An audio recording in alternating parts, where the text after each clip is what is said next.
Imagine that you're in a situation where the stakes are so high, whether that be in a negotiation phase for a bank robber, or you're in an interview trying to get the dream job that you always wanted to have, or you're with a friend and you're in a conflict, but the stakes are high because you don't want to end that conversation. You don't want to end your friendship there and then. And because of the stakes being so high in all these situations, it is important to know how to handle it. And that's what we're going to talk about in this video. How to handle the situation when the conversation is high at stakes. There are 3 things that we're going to talk about that you want to keep in mind. And if you want to learn more about it, visit Chris Voss, learn about Chris Voss. He is the master FBI, ex-FBI hostage negotiator. And by watching his videos, you'll learn a little bit more about each of these components. Now, the first thing is the headline of all the other things. And it is called tactical empathy. What does that mean? Sounds like a very fancy word, and it really is.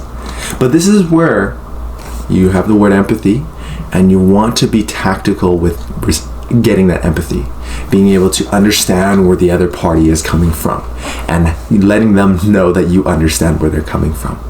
Now, there's tools in our tool belt that we can do to be able to achieve that. And so the second thing that I want to talk about is no-oriented questions. This is where instead of, the typical salesy approach of trying to get somebody to say yes, saying, oh, that would help you, wouldn't it?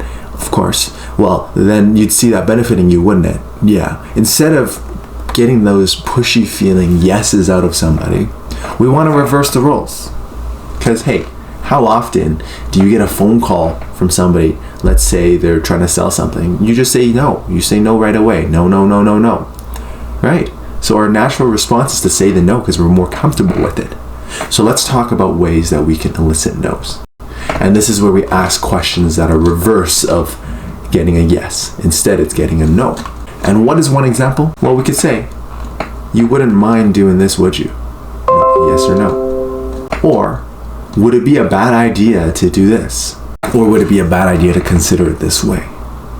And naturally, they would say, no, it wouldn't be.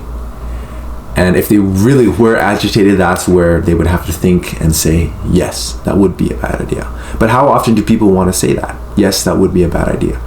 Only in certain situations where it really is a bad idea will they say that. But naturally, they'll start to respond with a no. So it makes them feel a little bit more comfortable.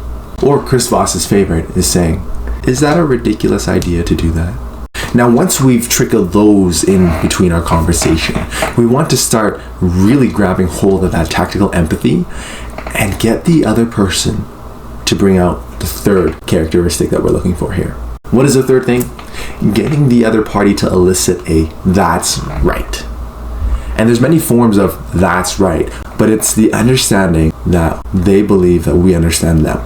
Again, the tactical empathy. And so we say certain questions, certain perspectives, certain things. We can mirror and respond with certain, I hear you saying this and this and this.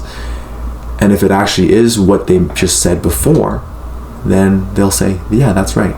Yeah. And they start to agree. And naturally that agreeableness would reduce the tension and be able to help you connect again to that person so that they would open up, so that you can find a solution and be able to resolve that conflict. And so when the stakes are high, I want you to keep in mind, you want to be using tactical empathy. And how can we use that? We got 2 tools. Eliciting a that's right and no-oriented questions. That's it, guys. I appreciate you for making it this far. And if you want more videos like this, press the subscribe button. And if you have any ideas or concepts that you want me to cover, utilize that comment section down below. Again, appreciate it. Take care. Bye now.